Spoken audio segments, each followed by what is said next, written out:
dumanım olsana. Derdim de sensin de dermanım olsana. Düşmüşüm peşine bir hayal içinde. Kafam seninleyken bedeni terk eyle. Gelecekler ya da bulacaklar, görecekler ama susacaklar. İnfazım var, yakacaklar, beni ortamdan soracaklar. Yaksınlar ya da vursunlar, fare deliğinde kalsınlar. Toprak altı cehennem yer, cenneti uzakta arasınlar. Yarın elinden vuracaklar da üçten geriye sayacaklar. Her yanım düşman olmuş dostum, şeytana öncü olacaklar. Bunlar kim ya da bunlar onlar değil lan bunlar şunlar. Beyinde sorular, karılar, kızlar, altında araba, yanında manita.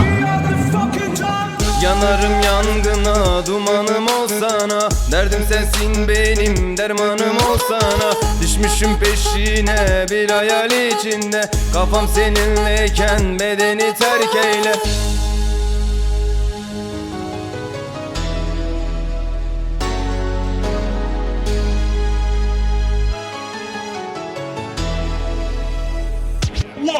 Köşe başında beni bekliyorlar. Mahalle bizim ama bilmiyorlar. Ortam karışık görmüyorlar da telsizlerden dinliyorlar. İsmim geçmiş arıyorlar da yarın kalbine soruyorlar. Firar ettim ama bilmiyorlar da cin olmadan adam çarpıyorlar. Limanıma yanaşama yeller yaş, gözlüğe yarar ki olmasa kaş.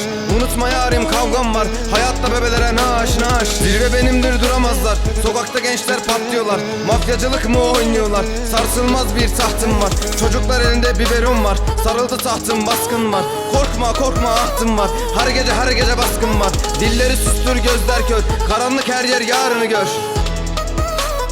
Karanlık her yer yarını gör.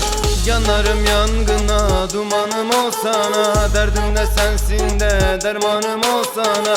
Düşmüşüm peşine bir hayal içinde. Kafamda seninle bedeni terk eyle.